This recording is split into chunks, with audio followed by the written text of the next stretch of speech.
Duterte ang lumulutang na posibilidad ng tambalan nila ni Senadora Amy Marcos.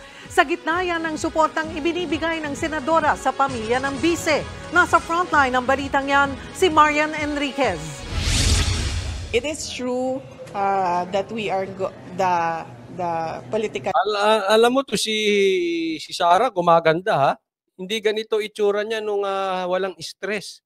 Oh, baligtad no? Kung may mga taong ganyan kung kailan nai-stress parang nagiging blooming.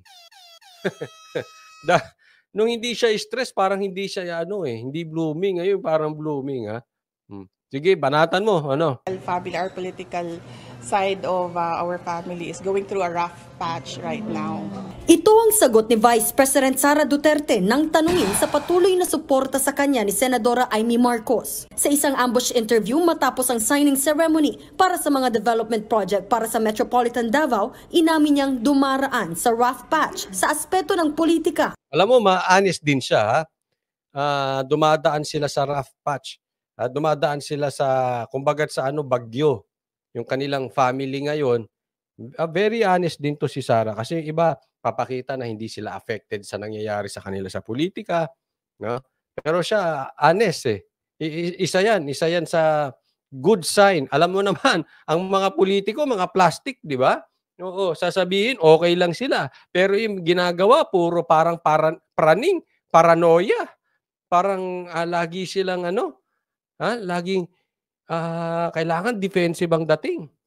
Ang kanilang pamilya. Pero nagpasalamat siya sa solidong suporta ng senadora sa kanilang pamilya. Para lang masabtan sa mga tao, lahi ang politika, lahi ang trabaho. Okay? Nagpasalamat ko kay Senator Amy Marcos sa iyang padayon na pagsuporta sa politika sa amo. Yan. Iba ang politika, nilinaw ni Sara, hindi ko maano kung anong ibig niyang sabihin dito, no? Iba ang politika, iba ang trabaho.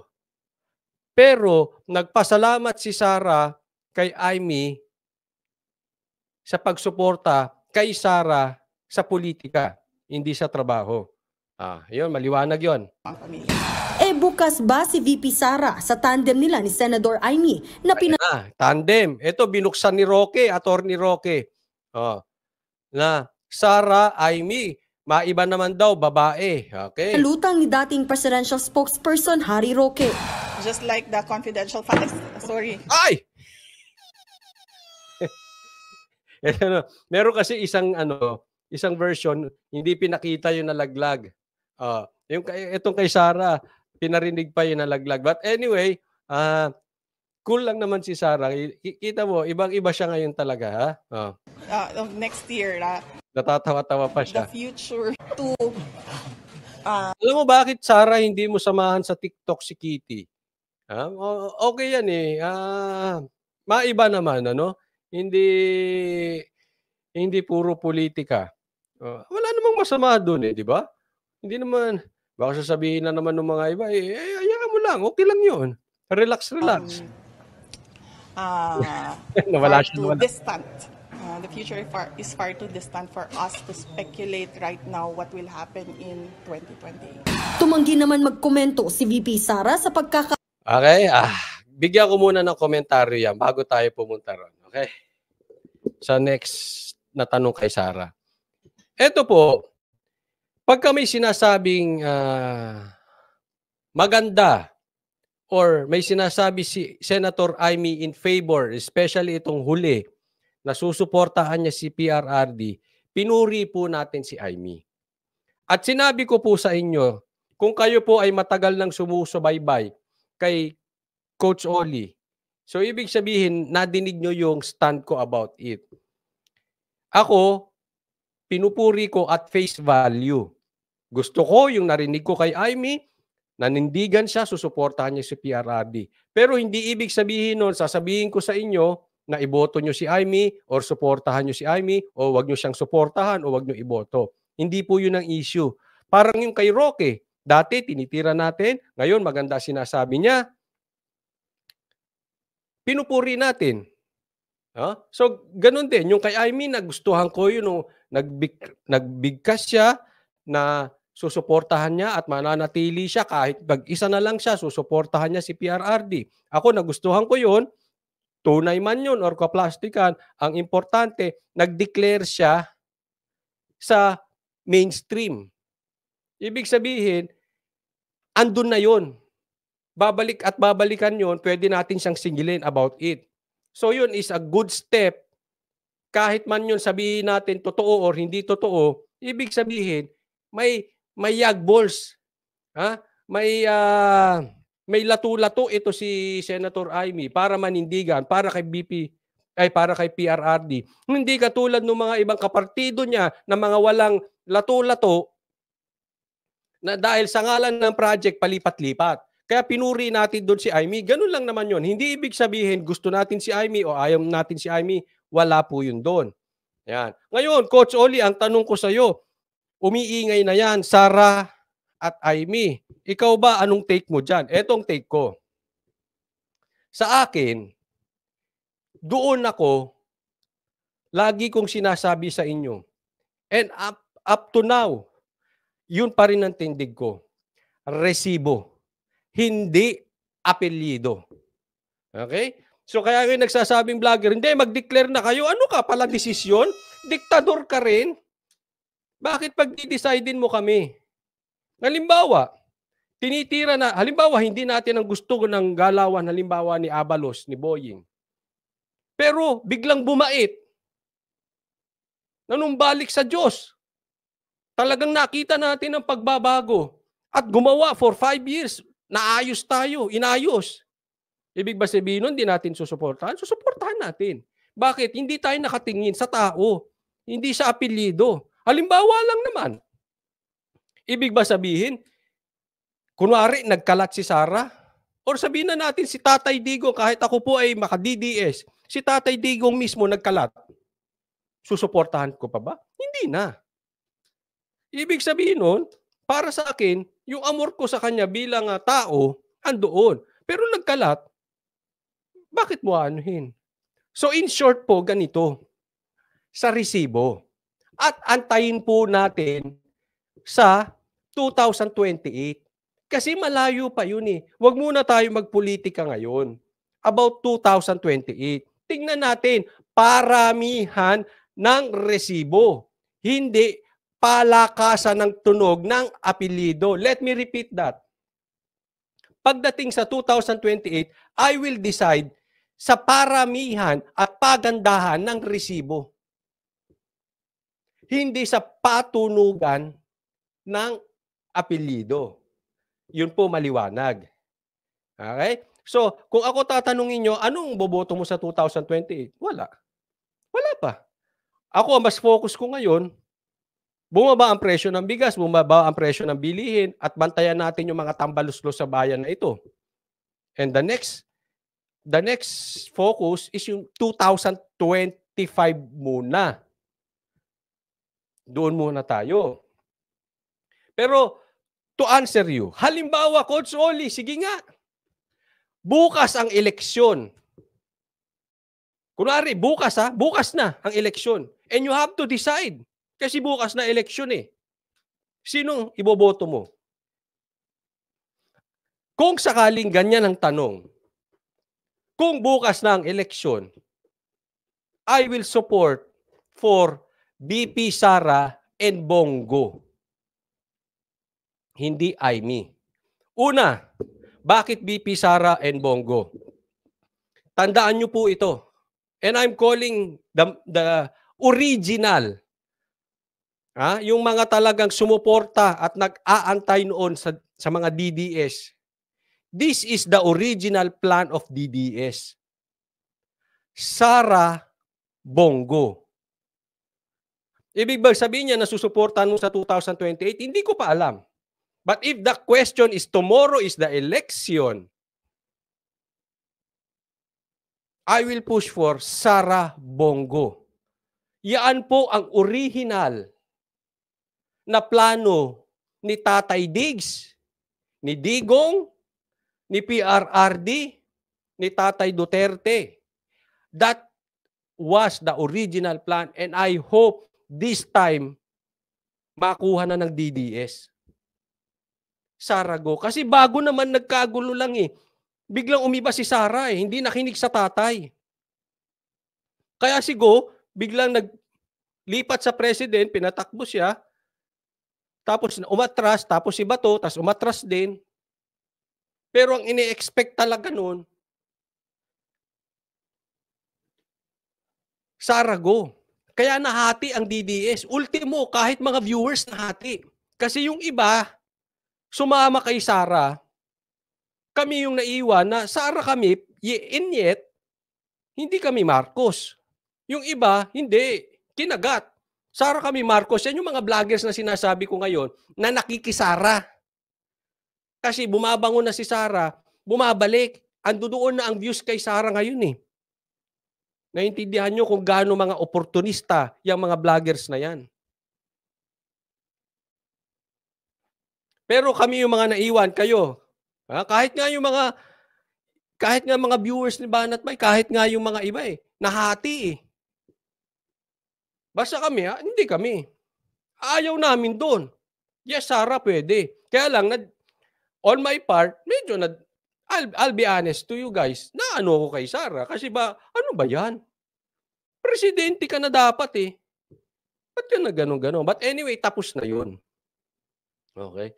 Maybe this time, parang kanta, maybe this time, sana, matupad na yung original plan ng tatay mo, BP Sara, which is you and Bongo. Yun po yun. But I think, sa sagot ni Sara dito, palagay ko naman hindi siya nabobola ni Aimee. Kasi natuto na siya. Palagay ko naman, nagising na si Sara sa mga traidor at nagpapanggap na kaibigan ang mga Duterte para lang sa kanilang personal, political agenda. Ngayon, nalaman niya na sa tingin niya, yung dating kumalaban sa kanya, in reality, sila yung nandito ngayon kay Sara. Hindi kinalaban kasi si Sara dati, hindi dahil directly kinalaban si Sara, pero ayaw lang yung katandem ni Sara dati. Ngayon, yung akala niyang kakampi niya dati, sila yung tumuatulig sa kay Sara ngayon. Kita nyo naman ang mundo. Di ba? Makikita mo ang totoong friends mo pag dumaan ka sa apoy, dumaan ka sa problema. Pag andyan yan sila. So, balik tayo dun sa original. I really, really hope, and I think so, Sara, natuto na yan. Nagising na yan sa kahibangan niya na pagkatiwalaan pa yung mga yun. Hindi nga, di ba? Sabi nila, parehas malakas na apelyido pagsamahin. Kayo na po ang sumagot. Hindi ko po sila inuusgahan. Kayo sumagot. May nangyari ba? Na ang gusto nila may unity team. Na ang gusto nila ay pagsamahin ng dalawang apelyido kasi may mangyayari sa Pilipinas. Kaya ibalik natin sa 2028, Duterte Marcos ulit. Ha? Hello? At tanong, naayos ba? Sige. Kung maayos, sige. But naayos ba? Pangalawa, naging realidad ba yung unity team? Real question yan. Yan ang inyong number 1 plataforma. Maging united ang Pilipinas. Naging united ba? Nagkatotoo ba yung unity team?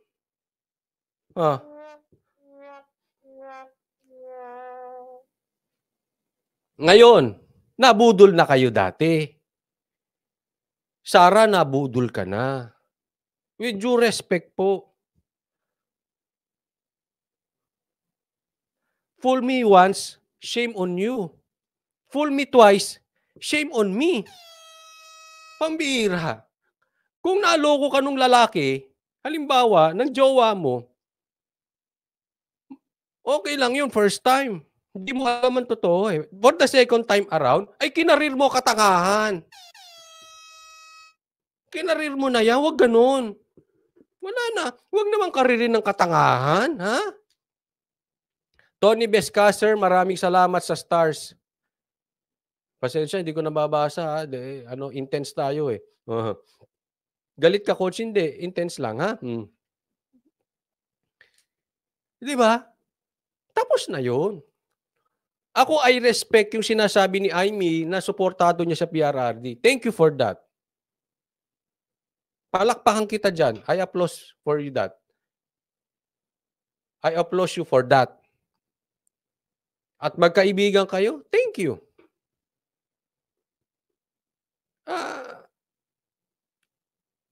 Yun na lang yun. Magkaibigan kayo. Kasi hindi po lahat ng pagkakaibigan ay pwedeng isama sa politika, isama sa trabaho. Halimbawa, hindi porket kaibigan mo siya, sasama mo sa negosyo. Alam mong hindi maaasahan. Halimbawa, or kaibigan mo siya, isasama mo sa politika. Hindi maaasahan sa politika. Pero bilang kaibigan, andyan yan. That is a different story. Kami, natuto kami. Ha? Una pa lang, ayaw na namin. Yung iba, ngayon pa lang natututo. Sarah, natuto ka naman na sana. Wag na. Ito ay hindi para pagalitan si Sarah. Nirerespeto ko po siya. Pero, iba pa rin. Pag tayo ay nakikinig sa magulang, especially yung magulang mahal na mahal tayo. Kasi ang magulang na mahal tayo, they see the blind spot. Kita mo ang nangyari ngayon sa UBP, Sarah. Dahil hindi ka nakinig dun sa tatay. Again, wala na pong sisihan. But this time, ako'y naniniwala, baka posible lang naman. At kung sakaling itulak ni PRRD ang Sarah Bongo, I hope this time, Sarah, makikinig ka na. Kasi kahit hindi po nagsasalita si Tatay Digong, I believe na prove niya yung sarili niya. Kita mo na, anak? Tama yung sinabi ko. Diba? Yung kaibigan, okay yan. Kaibiganin mo yan. I-best friend mo yan. But yung katandem, that is a different story. Ngayon, hindi ko pa alam, ha? May nagsasalita dito, paano naman si Isko? Halimbawa, hindi natin alam. We will see. Pag tumakbo siyang 2025, it means meron na siyang titingnan ulit. Let's see. Sabi ko nga, kahit nga Sarago, hindi ko pa alam until 2028. Ha? Kasi, again, balikan ko yung sinabi ko, paramihan ng resibo, hindi pabanguhan ng apelyido. Marami pang mangyayari until 2028. Sinabi ko lang yung Sarago, if ever, sinagot ko lang yung tanong na paano kung bukas ang eleksyon. Yun ang sa aking sagot. But for the meantime, ang suggestion ko kay Sarah, basta may political issue, deadma. And then trabaho ng trabaho. Bakit po? Kasi yan ang hahanapin namin. Matured voters will look for the responsible leaders. Ayaw na namin yung bangayan sa politika. Kaya, hayaan mo silang pinupolitika kayo. Basta trabaho, makikita naman ng taong bayan yan eh. Pagdating ng 2028 election time, ilatag mo yung mga nagawa mo bilang Vice President. Sila, kung gusto nila mamulitika, bahala sila. Basta for you, ganun ang gawin. Tuloy tayo.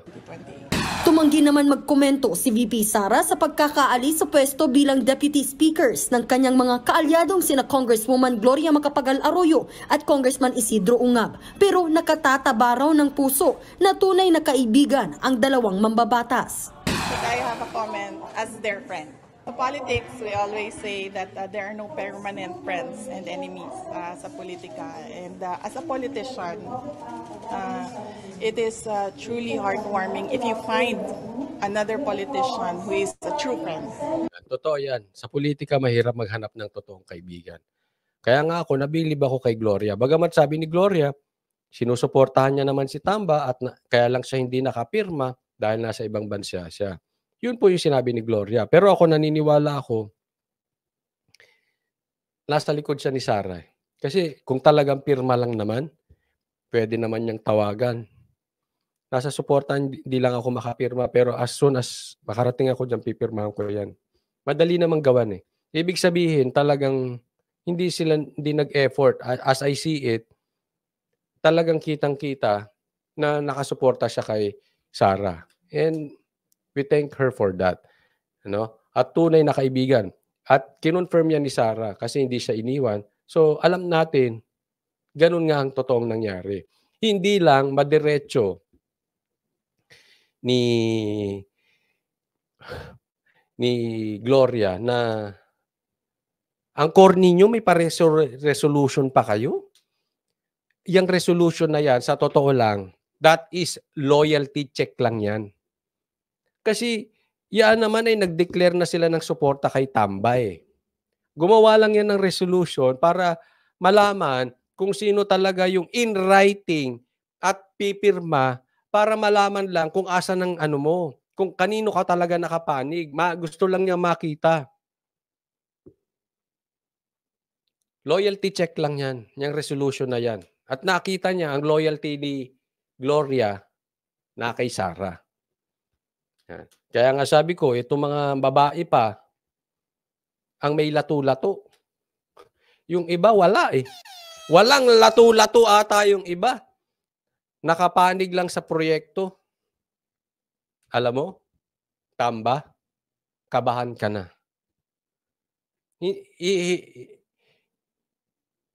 Sir, hindi bagito yung binangga mo. Dating presidente yan. 2 beses mong dinemote. Ginawa mo siyang parang laruan dyan sa Congress. You think? Tatahimik lang yan? Tingin mo maliit na tao yan? Small but terrible yan. Ulitin ko, dating presidente yan. At hanggang ngayon, mataas pa ang kanyang political clout. Nasa panig pa siya ng Duterte. Kung ako kay Tamba, kabahan ka na.